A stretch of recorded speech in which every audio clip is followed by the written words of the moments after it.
नमस्कार, grand news में आप सभी का स्वागत है और मैं हूं वीना दुबे। आइए नजर डालते हैं आज की हेडलाइंस पर।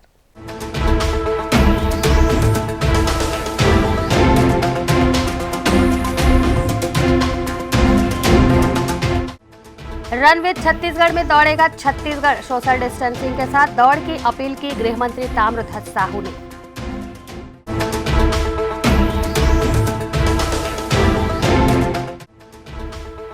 जिले की सिटी बसें हुई कबाड़ में तब्दील। सरकार को लगा करोड़ों का चूना। ड्राइवर कंडक्टर हुए बेरोजगार।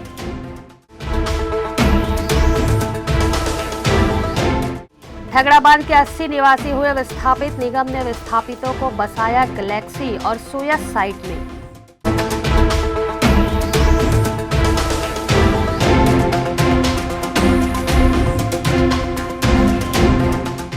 अब खबरें विस्तार से।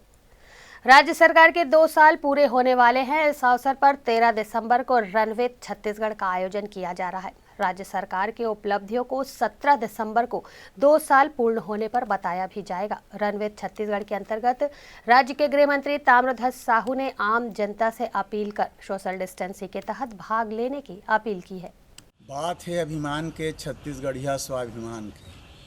13 दिसंबर के रन विद छत्तीसगढ़ कार्यक्रम के आयोजन करे जाते। एमा छत्तीसगढ़ सरकार के 2 साल की उपलब्धि 17 तारीख के 2 साल पूरा हो। तो छत्तीसगढ़ के सरकार के 2 साल में जतका काम करे ओकर उपलब्धि के बखान भी होई और वो 2 साल पूरा होए के अवसर पे ये आयोजन करत है। पूरा छत्तीसगढ़ के सबो भाई बहनी मन से निवेदन है कि हमें सोशल डिस्टेंस के पालन करत भाग लें। बहुत बहुत धन्यवाद। राज्य सरकार के करोड़ों रुपए कबाड़ में तब्दील हो गए हैं। छत्तीसगढ़ सरकार ने आम जनता की सुविधाओं के लिए सिटी बस का परिचालन जिले में किया था, लेकिन कोरोना काल के कारण ये बस पिछले 9 माह के अंतराल में खड़ी की खड़ी कबाड़ में तब्दील हो गई।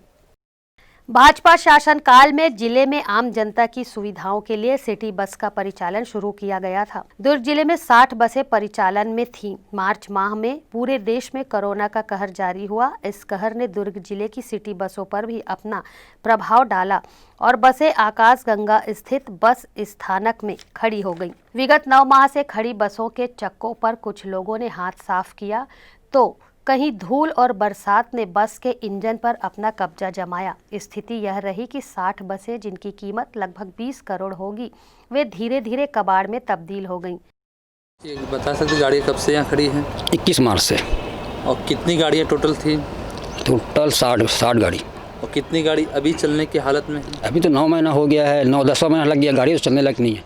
एक गाड़ी चलने लायक नहीं, बैटरी पूरा कंडेम नहीं हुआ है। बैटरी सिर्फ गाड़ी में सिर्फ बैटरी डालना है और थोड़ा सा रिपेयरिंग पूरे काम करेगा तो चालू है गाड़ी। कई गाड़ियों जैसे चक्के गायब, वो तो शुरू से जब चालू गाड़ी थी ना तब से वो खड़ी है गाड़ी। इन खड़ी बसों को सड़क पर दौड़ने के लिए 30 ड्राइवर और 30 कंडक्टर की एक टीम हुआ करती थी, जो सुबह से रात्रि 9 बजे तक यात्रियों को उनके गंतव्य स्थान तक पहुंचाने का कार्य भी करती थी।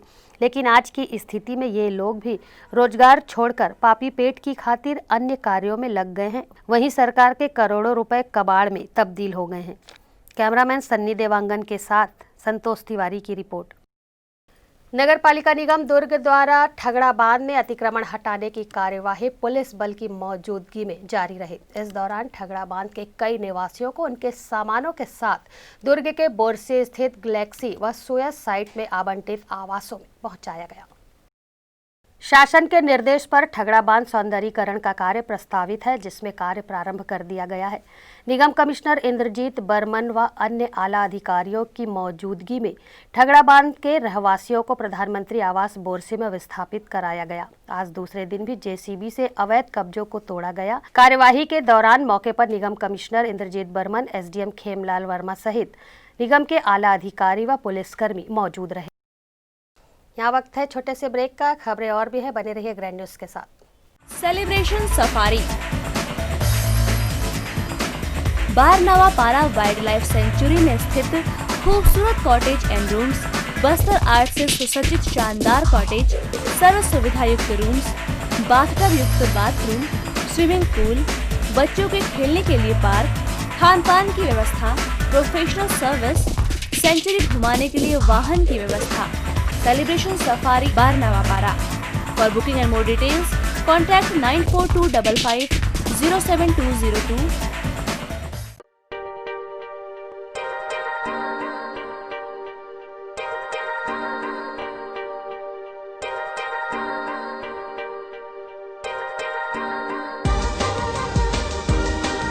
Relationships are forever. Out of all loved ones, your children are most precious. One of our biggest dreams is to give our children's marriage the top in luxury and facility.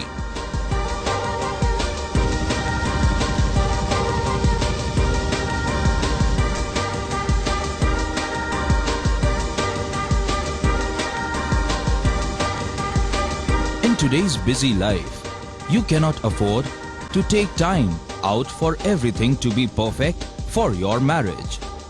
And you cannot compromise on quality of service for your guests. Our customized marriage packages are made just according to your wish. This presentation will acquaint you with the different luxury packed marriage packages available. This package has an elaborate menu with 60 mouth-watering items. Bharat Swagat including welcome drink, snacks and sweets. A breathtakingly decorated welcome gate and the arena decorated with flowers. To give you the best colors in view, we organize special light effects for all areas. We take care of decorating the groom's car to its best attire and exclusive DJ beats for extreme fun and valet parking to make your guests feel like an emperor. Our exclusive add-ons give you unlimited freedom to customize your ceremony to its best.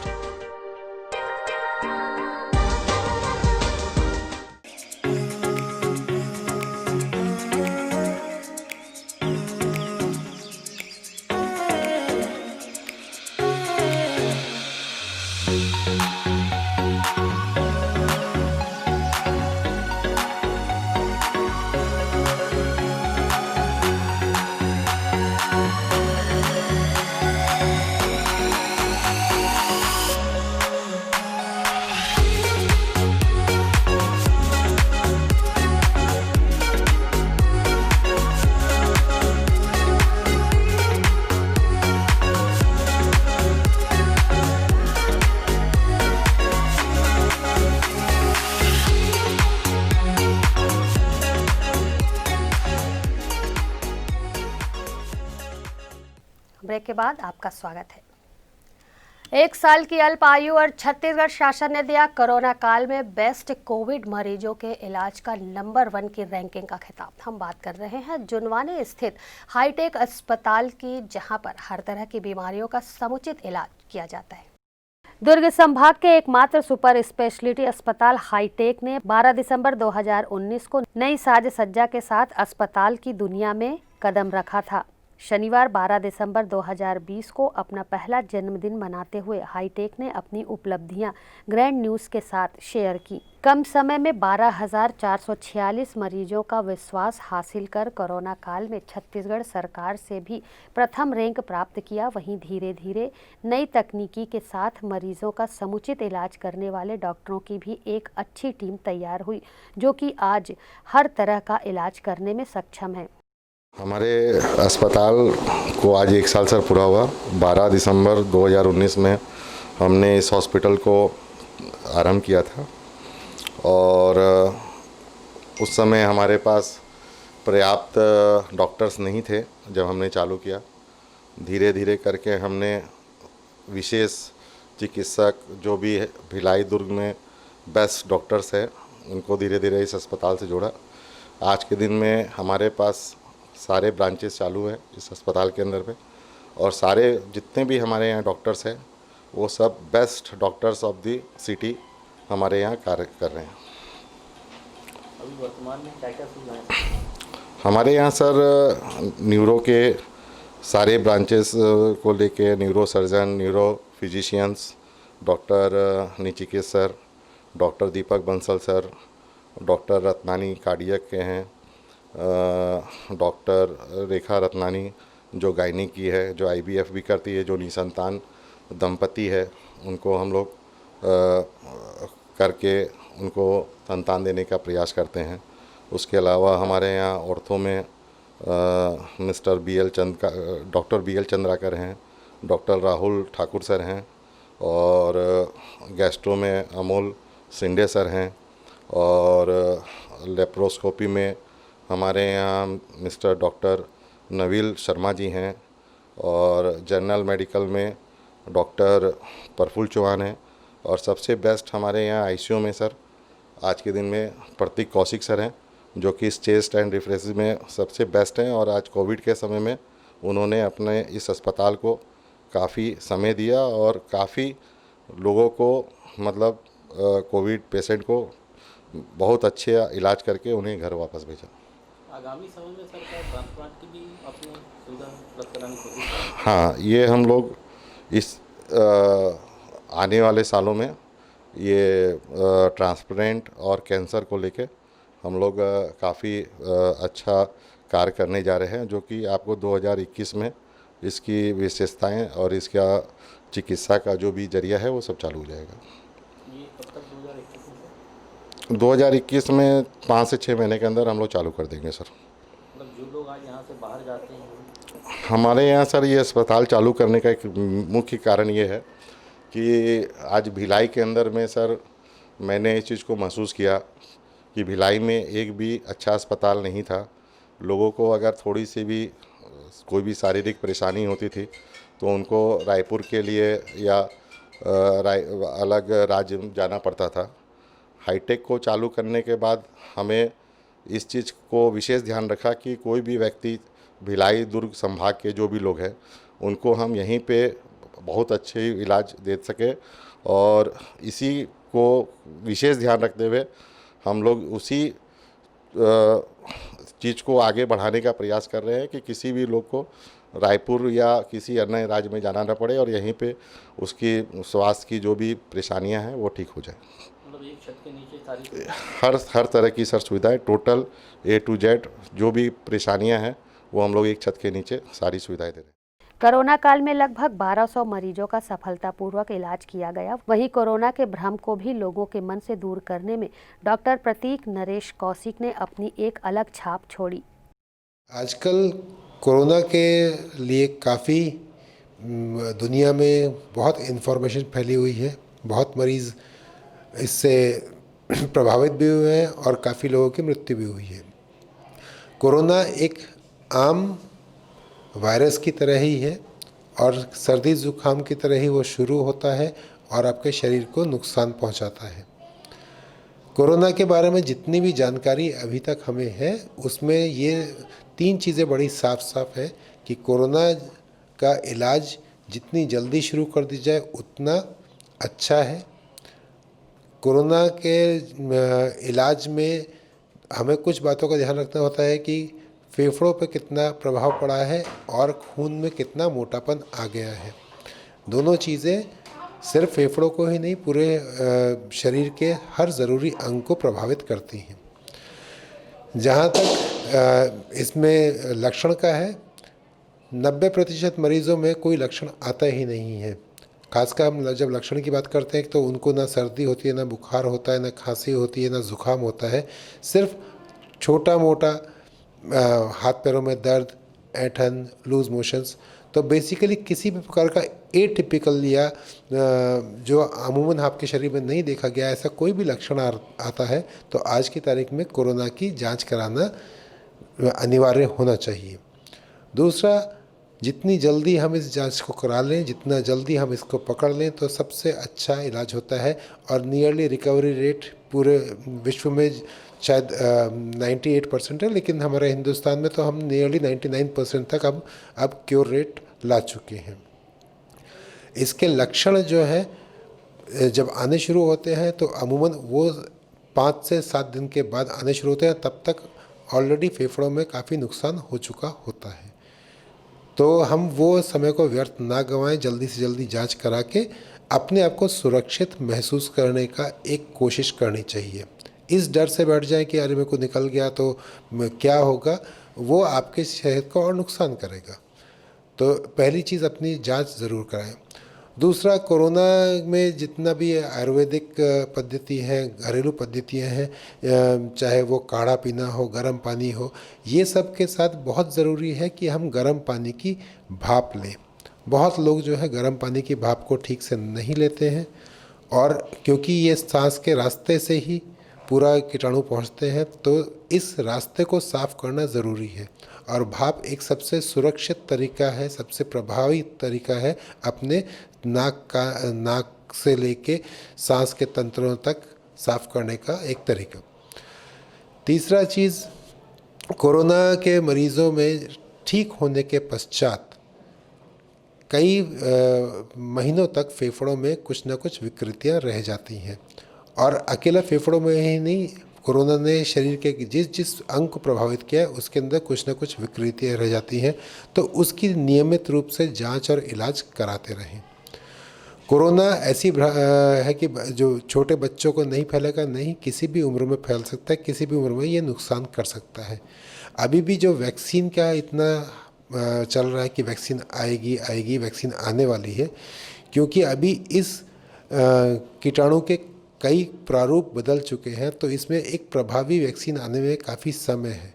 तो जब तक vaccine नहीं, जब तक दवाई नहीं, तब तक कोई ढिलाई नहीं।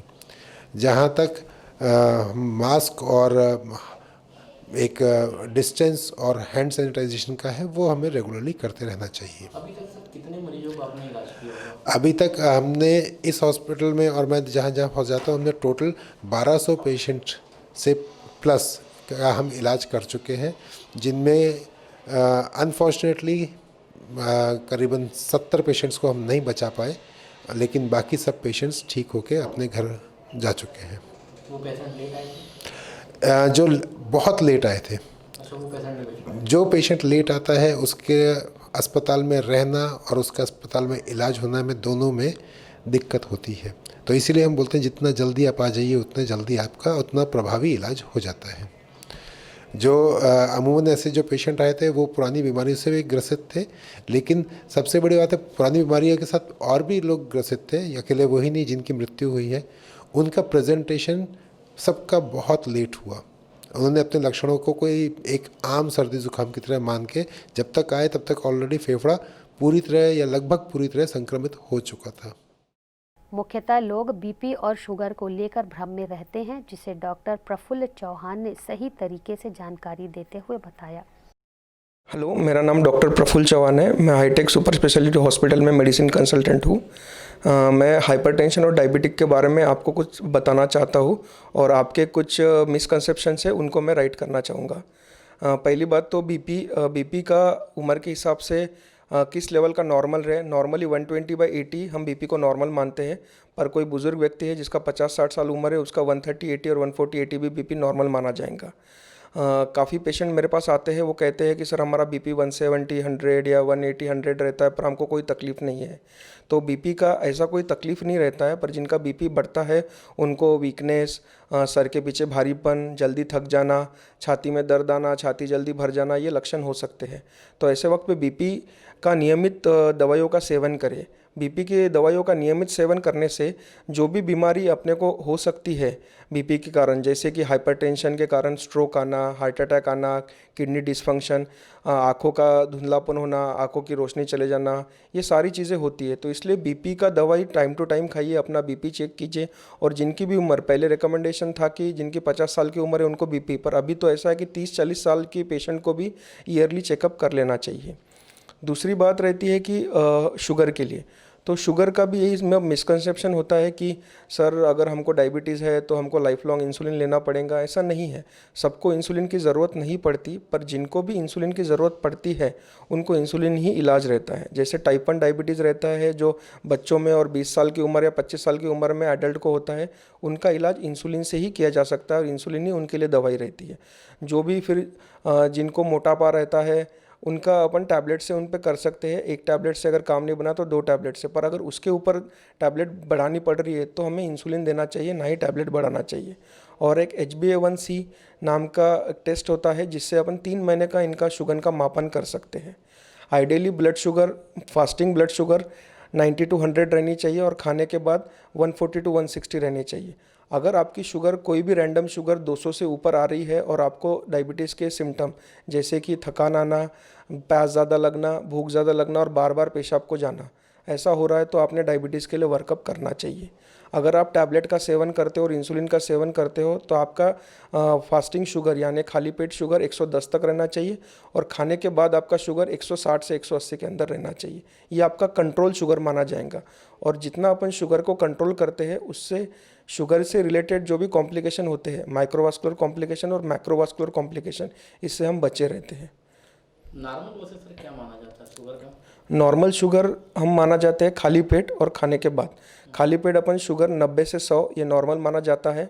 100 से 125 तक के आईजीटी माना जाता है, जिनमें इम्पेयर्ड ग्लूकोज टॉलरेंस, मतलब वो ना डायबिटीज़ में रहते हैं और बीच में रहते हैं। अगर उन्होंने डाइटरी मॉडिफिकेशन किया है और सही डॉक्टर ने सलाह दिया तो नॉर्मल लाइफ जी सकते हैं। पर अगर 125 से ऊपर जिसका फास्टिंग है तो उनको अपन डायबिटीज़ माना जाएगा। और खाने के बाद उनका शुगर 200 के ऊपर या रैंडम शुगर कोई भी शुगर एक टाइम पे लेके 200 के ऊपर आता है तो उन्हें अपन डायबिटीज़ माना जाएगा। नॉर्मल में जैसे खाली पेट कितना रहना चाहिए? मैंने कहा ना 90 से 100 खाली पेट, खाना खाने के बाद 140 से 180 के बीच में 140 ये नॉर्मल है। ये नॉर्मल है। और बीपी नॉर्मल? बीपी नॉर्मल 120 से 80, 120 मतलब ऊपर का सिस्टोलिक बीपी और 80 डायस्टोलिक बीपी, ये नॉर्मल माना जाता है। पर अगर 130-80 भी है तो वो भी नॉर्मल रेंज में ही माना जाएगा। 130 से ऊपर जाता है? 130 से जाता है तो उसकी ग्रेडिंग रहते हैं, टाइप 1 हाइपरटेंशन, टाइप 2 हाइपरटेंशन और टाइप 3 हाइपरटेंशन, तो उसके हिसाब से ग्रेडिंग मानी जाती है। 50 साल की उम्र के बाद क्या होना चाहिए? 50 साल की उम्र के बाद से अगर किसी का बीपी 140-80 है तो मैं नॉर्मल मानूंगा। पर अगर उसके ऊपर जाता है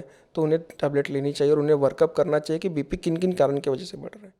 शराब शरीर को पूरी तरह से निष्क्रिय कर देती है, जिसके कारण कई घर परिवार बर्बादी की कगार पर खड़े हो जाते हैं। शराब से होने वाली बीमारियों को डॉक्टर अमोल शिंदे ने विस्तार से समझाया।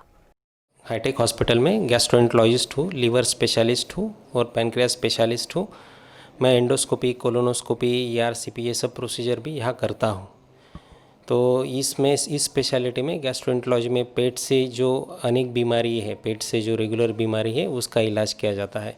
तो इससे ज़्यादा लीवर की बीमारी है, जो स्वादुपिंड या पैनक्रियास की बीमारी है, बड़ी आंत, छोटी आंत की जो बीमारी है, इससे रिलेटेड ट्रीटमेंट किया जाता है। और इससे रिलेटेड जो इन्वेस्टिगेशंस करते हैं, जो इन्वेस्टिगेशंस या निदान करने के लिए जो ज़रूरी होता है वो सब किया जाता है।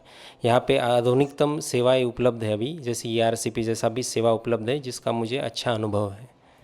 सर ये बीमारियाँ क्या होती है जो पैनक्रियास और लीवर के संबंधित? लीवर के संबंध में जो बीमारी होती है ये ज़्यादा तो अल्कोहल, हेपेटाइटिस B करके वायरस रहता है उसका इन्फेक्शन, या हेपेटाइटिस C वायरस का इन्फेक्शन, इस वजह से ज़्यादा तो लीवर की प्रॉब्लम्स होती है।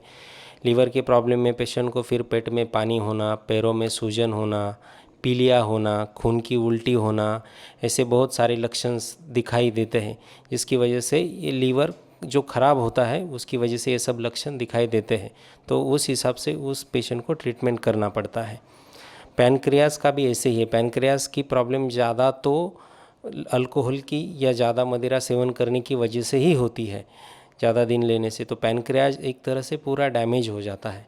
तो पैनक्रियाज डैमेज होने के बाद उसके अनेक लक्षण हैं, जैसे वज़न कम होना, दस्त होना, ऐसे लक्षण या पेट में दर्द होना ज़्यादा, तो ऐसे सब लक्षण होते हैं उसके। उस हिसाब से उसको ट्रीटमेंट देना पड़ता है। अल्कोहल बंद रखना ये सबसे बड़ी एक ट्रीटमेंट ही है। कितने लोगों का सुविधा का आपने इलाज किया होगा? मैंने अब तक 10,000 से ज़्यादा लोगों का इलाज किया होगा। मैंने अब तक 10,000 एंडोस्कोपी ही की है, 5,000 मैंने कोलोनोस्कोपी की है और ERCP में मुझे 200 या 300 प्रोसीजर का अब तक का अनुभव है। मेरा अब तक का अनुभव टोटल 8 साल का है। 8 साल। इन 8 सालों में सर कोई ऐसा पेशेंट जो एकदम से डैमेज हो गया हो? पेशेंट ऐसे होते हैं जो हमें बताने के बाद भी ट्रीटमेंट ढंग से नहीं लेते हैं, या अल्कोहल या ये है दारू शराब चालू रखते हैं। ऐसे लोग जो होते हैं जो ट्रीटमेंट फॉलो नहीं करते, उनमें देखा तो ऐसा गया है कि उन्होंने बंद न रखने के कारण लीवर परमानेंटली फेल हो गया, या जो पैनक्रियास जो है वो परमानेंटली फेल हो गया। ऐसे भी अनेक लोगों में देखा है। ऐसे लोगों को हम बचा भी नहीं पाते, ऐसा होता है। फिर आगे चल के यहाँ पर लीवर ट्रांसप्लांट की सुविधा उपलब्ध होगी?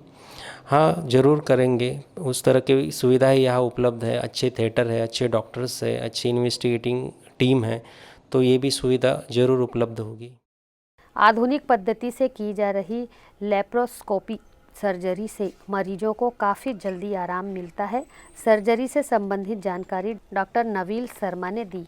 मैं यहाँ पे एक लेप्रोस्कोपिक सर्जन हूँ एंड हम लोग यहाँ पे सारी आधुनिक पद्धति से जो दूरबीन वाली सर्जरियाँ होती हैं वो हम यहाँ पे सारी कर रहे हैं, जैसे कि लेप्रोस्कोपिक कोलिसिस्टेक्टोमी, अपेंडिक्स की सर्जरी, अतड़ियों की सर्जरी और हर्निया की सर्जरी, ये सारी हम लोग यहाँ पे कर रहे हैं। अभी तक कितनी सर्जरी की हुई है? अभी तक मैंने हर्निया की ही सर्जरी सिर्फ 300 से 400 दूरबीन से कर चुका हूँ मैं यहाँ पे, और अपेंडिक्स और कोली तो हमारे में सबसे ज़्यादा होता ही है, तो उसकी सर्जरीज़ 500 से 600 सर्जरीज़ मैंने अपने करियर शुरू होने के बाद परफॉर्म कर चुकी है। तो कितने साल हो गए सर आपको? मेरे को 4 साल, एमएस ख़त्म होने के बाद 4 साल मेरा एमएस हुआ है बीजेएमसी पुणे से, और उसके बाद मेरी ट्रेनिंग दिल्ली में भी हुई, मुंबई में भी हुई, पुणे में भी हुई, तो सारी जगह से ट्रेनिंग लेने के बाद मैंने यहाँ पे आके सर्जरीज करना शुरू किया। तो यहाँ कितनी सर्जरी होगी? यहाँ हमने काफ़ी सर्जरी की है, ऐसा कोई नंबर तो अभी तक मैंने चेक नहीं किया कितना नंबर क्या है, वो साल के एंड में हम करते हैं तो अभी शायद निकलवाएं कि कितनी सर्जरीज हमने की है। पर यहाँ पे आने के बाद मैंने 100 से ज़्यादा सर्जरीज परफॉर्म कर चुकी है इस हॉस्पिटल में। अच्छा, हाँ, सारी सर्जरी सफल हुई हैं, ये अच्छी बात है।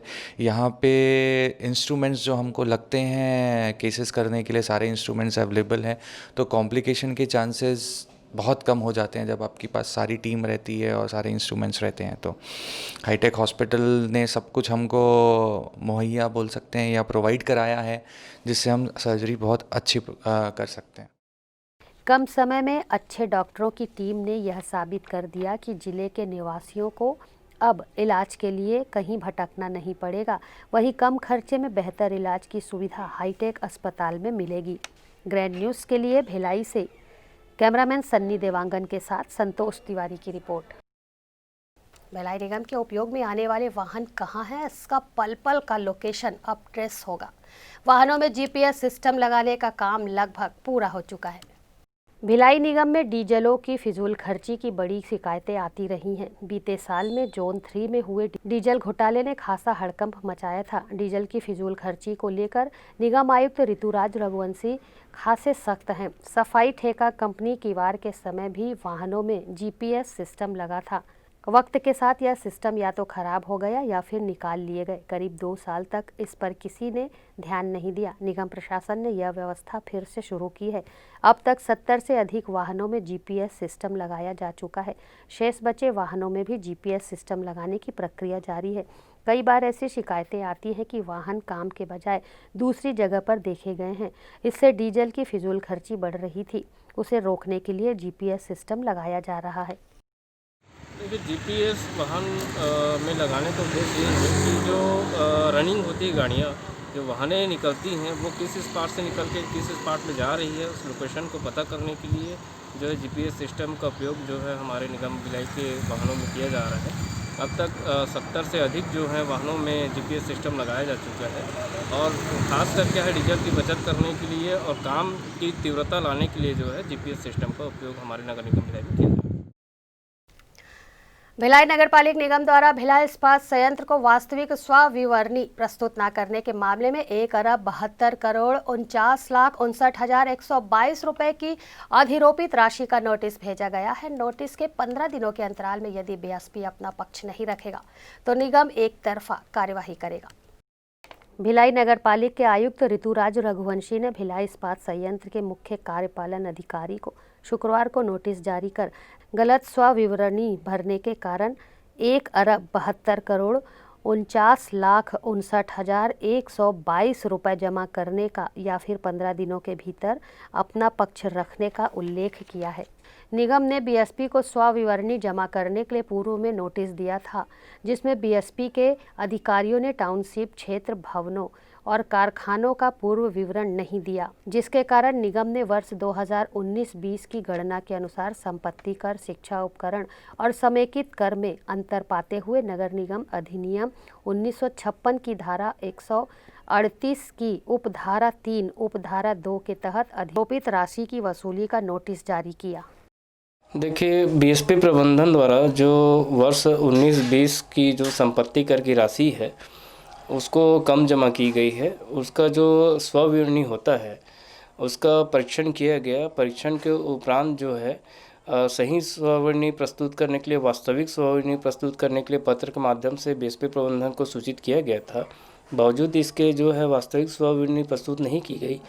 अधिनियम 1997 के तहत में जो है इसका परीक्षण कराया गया और पुनर्गणना के पश्चात में जो प्राप्त हुआ तो उनकी जो स्वविवरणी थी वह असत्य पाई गई। असत्य पाए जाने के कारण जो है 5 गुना जो पेनल्टी होती है वो शास्ति जो लगता है उसकी गणना की गई। गणना करने के पश्चात संपत्ति कर, शिक्षा उपकर और समेकित कर की जो राशि है उसमें भारी अंतर पाया गया है। यह जो अंतर है उसके अनुमान से जो पुनर्गणना के जो आधार पर जो राशि निकाली गई है, कैलकुलेशन करने के बाद 1 अरब 72 करोड़ की राशि के लिए जो है अधिरूपित करने के लिए प्रस्तावित किया गया है और उसकी नोटिस जो है बीएसपी प्रबंधन को दी गई है। साथ ही 15 दिन की मोहलत जो है बीएसपी प्रबंधन को दी गई कि वो अपना पक्ष रख सकते हैं। इस दौरान में प्राप्त पत्र जब गया है उस डेट से 15 दिन की उनको मोहलत दी गई है। नहीं तो फिर नगर निगम जो है प्रशासन वो अपने हिसाब से जो है कार्रवाई करेगी, जो नियमानुसार होगा वो कार्रवाई की जाएगी। गौ सेवक संत राम शिरोमणि दास से करोड़ों की ठगी करने वाले सीताराम अग्रवाल और गणेश राम ठाकुर अब उन्हें जान से मारने की धमकी भी दे रहे हैं। पुलिस प्रशासन में गुहार लगाने के बाद भी पुलिस की चुप्पी कई शंकाओं को जन्म देती है। प्रकरण मेरा है कि मेरे साथ काफ़ी घोटाला किया गया है करोड़ों रुपए का। हमने अपने जीवन में जो भी कमाया 47-48 वर्ष की उम्र में वो पूरा सीताराम अग्रवाल को देते गया पैसा। और फिर मुझे लालच दिया गया कि महाराज जी आपके नाम से मैं ज़मीन ले लेता हूँ 200 एकड़। तो हमने उनको लगभग पूरे जीवन की कमाई 2-2.5 करोड़ रुपए दिया, 2 करोड़ 40 लाख रुपए। मेरा ही पैसा हाथ में ले करके वो अपने फार्म से मेरे अकाउंट में ट्रांसफ़र किया करते थे। और जितना भी मेरा काम है बैंक से ले करके, इनकम टैक्स रिटर्न से ले करके, सारा काम सालासर रोड लाइन से एवं श्याम राइस मिल के प्रोपाइटर सीताराम अग्रवाल के लोग किया करते थे। मैं पढ़ा लिखा नहीं हूँ और मुझे बड़े बड़े लोग मिल करके जालसाजी करके मेरा पैसा लूटे और मुझे उल्टा सीधा मुकदमा में फंसाने की धमकी देते हैं, जान से मारने की धमकी देते हैं। फर्नेस ऑयल के कारोबारी को चूना लगाने वाले आरोपी को भिलाई 3 पुलिस ने सप्ताह भर के भीतर उत्तर प्रदेश से दबोच कर भिलाई 3 ले आई है। आरोपी के ऊपर लाखों रुपए डकार कर फर्नेस ऑयल नहीं देने का आरोप लगा है। आरोपी से लगातार पूछताछ जारी है तथा कई राज खुलने के आसार नजर आ रहे हैं। उत्तर वसुंधरा नगर भिलाई 3 निवासी संजय माथुर ने विगत दिनों रिपोर्ट दर्ज कराई थी कि सुरेंद्र प्रसाद जायसवाल पिता राधेश्याम जायसवाल मेटल अलायंस औद्योगिक क्षेत्र रामनगर जिला चंदौली उत्तर प्रदेश निवासी ने 70 लाख रुपए लेकर सिर्फ 26,63,813 रुपए का ही फर्नेस ऑयल की रिकवरी की है। बाकी रकम का फर्नेस ऑयल देने से आनाकानी कर विगत 1 साल से घुमा रहा है। पुलिस ने इस मामले में तत्काल कार्यवाही करते हुए आरोपी के मोबाइल नंबर को साइबर क्राइम में डालकर आरोपी को चिन्हांकित किया। उसके बाद एक टीम गठित कर उत्तर प्रदेश भेजा गया, जहां आरोपी को उसके ठिकाने से गिरफ्तार कर ट्रांजिट रिमांड पर भिलाई 3 थाना लाया है। आरोपी के खिलाफ धारा 420, 406, 409 के तहत कार्यवाही की जा रही है। ये प्रार्थी संजय माथुर पिता स्वर्गीय चंद्र माथुर उत्तर वसुंधरा नगर, जिसने रिपोर्ट किया था कि 30/4/2019 को सुरेंद्र कुमार श्रीवास्तव जो चंदौली जिला उत्तर प्रदेश राज्य का है, जिससे सौदा तय हुआ था फर्नेस ऑयल खरीदने के लिए। फर्नेस ऑयल 417 के जिससे 70 लाख रुपये में सौदा तय हुआ था। उसके तहत प्रार्थी ने बैंक ऑफ बड़ौदा के माध्यम से RTGS के माध्यम से 70 लाख रुपया आरोपी सुरेंद्र जायसवाल के खाते HDFC बैंक औद्योगिक क्षेत्र रामनगर बैंक में RTGS किया। तो आरोपी सुरेंद्र जायसवाल ने माल 70 लाख का ना भेजकर 26,813 रुपये का माल भेजा और 43 लाख रुपये का माल नहीं भेजा कि उसके रिपोर्ट पर थाना पुरानी भिलाई में 420, 406 और 409 भारदावी के तहत अपराध पंजीबद्ध किया गया था। फर्नेस ऑयल के कारोबारी ने बताया कि व्यवसाय में लेन देन चलता रहता है, इसलिए 70 लाख रुपए आरोपी के खाते बैंक ऑफ बड़ौदा में RTGS के माध्यम से भेजे थे। 30/4/2019 को मैंने मेटल एलायंस के खाते में 70 लाख रुपए का पेमेंट किया। पेमेंट इस कंडीशन पे किया था मैंने कि वो 70 लाख रुपया का माल 417 केल फर्नेस ऑयल स्लज वो मेरे को देगा। 70 लाख रुपया का पेमेंट प्राप्त होने के बाद उन्होंने मेरे को सिर्फ 7 गाड़ी मेरे को माल दिया। 7 गाड़ी माल का कीमत होता है 23 लाख समथिंग। मेरे को वर्तमान दिनांक में 43 लाख समथिंग मेरे को पेमेंट आज भी लेना है। पौने 2 साल गुजर गए हैं। मैं निरंतर इन लोगों के साथ में बात करने का प्रयास किया कि मेरा भुगतान कर दो, आप अगर माल नहीं दे पा रहे हो तो मेरा पैसा वापस कर दो। ये जो डील हुई थी एक दलाल के माध्यम से हुआ था। वो दलाल हैदराबाद में रहता है, उसका नाम है श्रीनिवास रेड्डी। श्रीनिवास रेड्डी से मैं कंटिन्यूसली संपर्क किया कि आप मेरा पैसा मुझे दे दो। उसने कोई भी मेरे को संतुष्टिजनक मेरे को जवाब नहीं दिया और फ़ोन भी नहीं उठाता था और उसके बाद नंबर भी ब्लैक लिस्ट में डाल देता था। इस तरीके से बहुत परेशान हुआ पौने 2 साल तक के। भिलाई पुलिस की काबिलियत को मानना पड़ेगा। आरोपी कहीं भी किसी भी राज्य में छुपा हो, उसे ढूंढकर निकाल कर कार्रवाई करती है।